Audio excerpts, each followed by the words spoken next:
On March 11, 2011, a massive earthquake struck off the coast of Japan.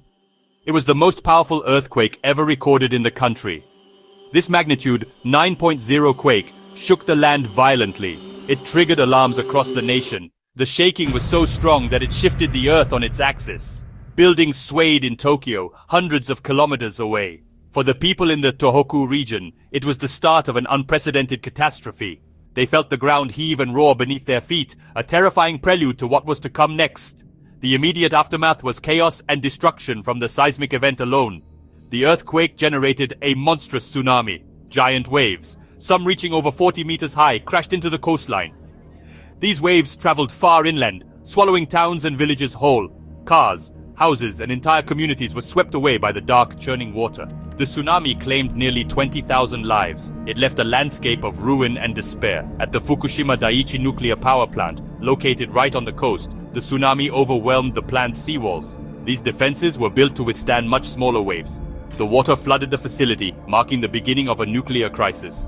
The flooding from the tsunami caused a catastrophic failure at the power plant. The seawater knocked out the emergency diesel generators. These generators were crucial. They were needed to power the cooling systems that kept the nuclear reactors from overheating. Without this power, the plant's operators lost control.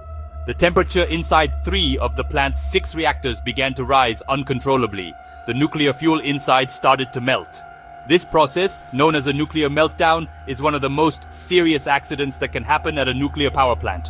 It was a situation that engineers had long feared, but never expected to face on this scale. The meltdowns led to several hydrogen explosions within the reactor buildings. These blasts blew the roofs off the structures, releasing massive amounts of radioactive material into the atmosphere. This created a radioactive plume that spread across the landscape and out to sea. The government declared a nuclear emergency. They ordered the evacuation of tens of thousands of people living near the plant. The world watched as Japan battled a triple disaster: a powerful earthquake, a devastating tsunami, and a severe nuclear accident. The Fukushima Daiichi disaster would become the worst nuclear incident since the Chernobyl disaster in 1986. The nuclear meltdown released a vast quantity of radioactive substances into the environment. Materials like cesium-137 and iodine-131 contaminated the air, soil, and water. Rain and wind carried these invisible poisons across large areas of Fukushima Prefecture and beyond. The soil in forests and on farmland became heavily polluted. This made it unsafe for agriculture for many years. Decontamination efforts began, involving the painstaking process of scraping off the top layer of soil. This contaminated earth was then stored in countless black bags, creating vast somber landscapes of waste that serve as a constant reminder of the disaster's environmental toll. The Pacific Ocean also suffered greatly from the disaster. Huge amounts of contaminated water were released from the plant into the sea. This happened both during the initial crisis and in the years that followed. Water used to cool the molten reactor cores became highly radioactive. It was stored in thousands of large tanks on the plant site. In 2023, the plant operator, TEPCO, began a controlled release of this treated water into the ocean, a process expected to take decades. While officials state the water is treated to remove most radionuclides to safe levels, the plan has caused concern among local fishing communities and neighboring countries. The radiation had observable effects on local wildlife. Studies on animals in the contaminated zones have shown a range of impacts. For example, scientists observed higher rates of mutations, such as smaller wings and damaged eyes, in pale grass, blue butterflies. Populations of certain bird species declined in areas with high radiation levels. Wild boars thrived in the evacuated human-free zones, but their meat was found to be highly contaminated with cesium, making them unfit for consumption. These findings illustrate how radiation can disrupt ecosystems, affecting the health and genetic integrity of animal populations for generations. Forests, which cover about 70% of the Fukushima region, acted as a massive repository for radioactive fallout. These mountainous and wooded areas are extremely difficult to decontaminate. Radioactive cesium became trapped in the forest ecosystem. It cycles from the trees to the soil and back again. When it rains, some of this radiation is washed into rivers, which then carry it downstream towards the ocean.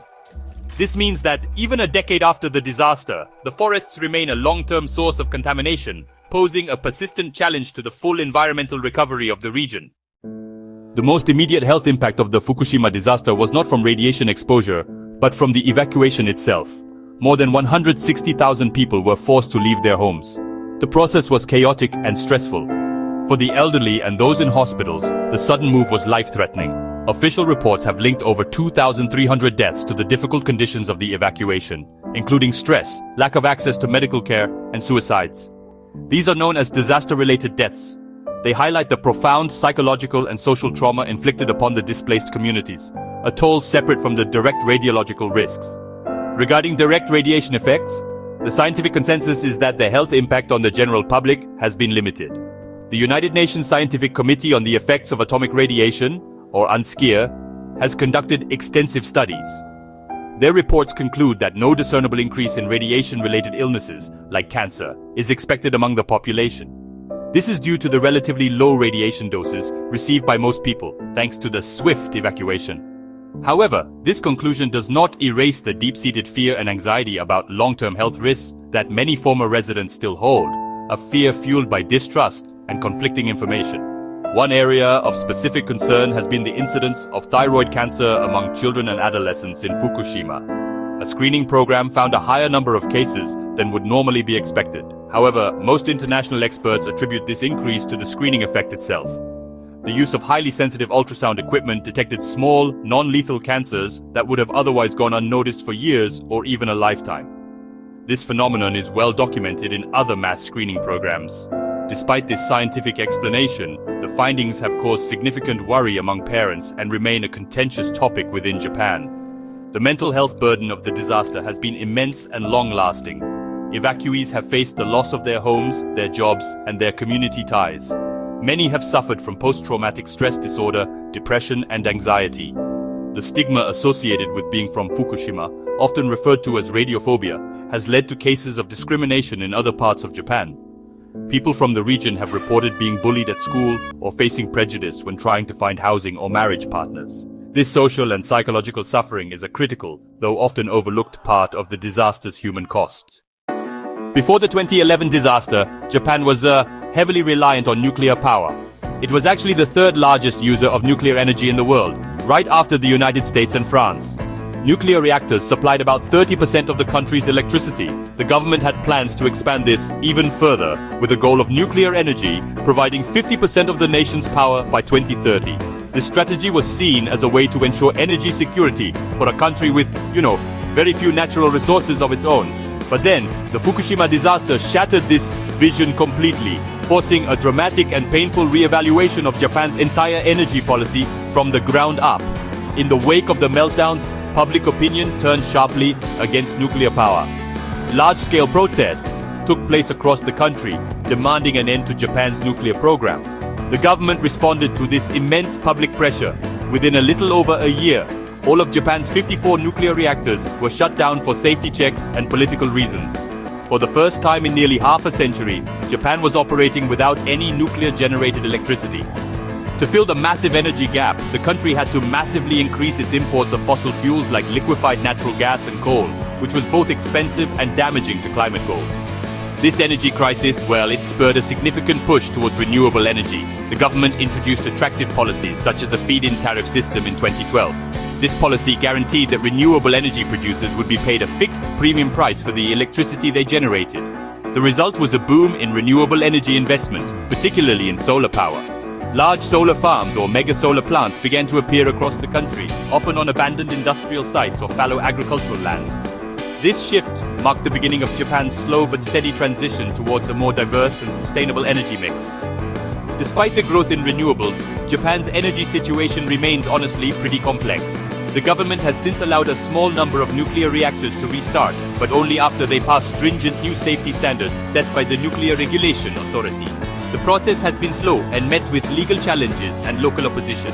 Japan's current energy policy aims for a mix of sources, including a reduced but still present role for nuclear power, a larger share for renewables, and continued, though decreasing, reliance on fossil fuels. The Fukushima disaster fundamentally altered Japan's energy landscape, moving it away from nuclear dependence and towards a more cautious, diversified approach.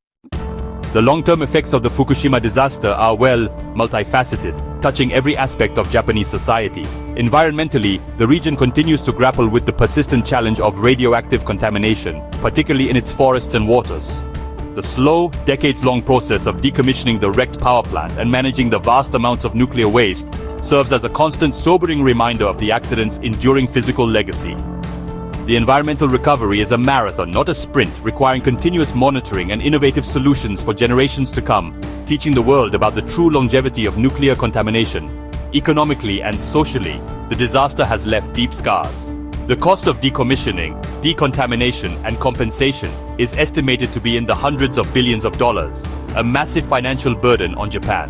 The Fukushima brand, once associated with high-quality agricultural products, has been severely damaged. Livelihoods were destroyed, and entire communities were uprooted, with some towns remaining empty to this day. The disaster exposed a profound social vulnerability and raised difficult questions about justice, compensation, and the very definition of recovery for those whose lives were permanently altered by the evacuation and its aftermath. One of the most important lessons learned from Fukushima was about the dangers of regulatory capture and a misplaced faith in technological infallibility. Investigations revealed a culture of complacency among both the plant operator, TEPCO, and the government regulators. They had ignored warnings about the potential for a large tsunami and failed to implement adequate safety measures. The disaster exposed a safety myth that a severe accident was impossible in Japan.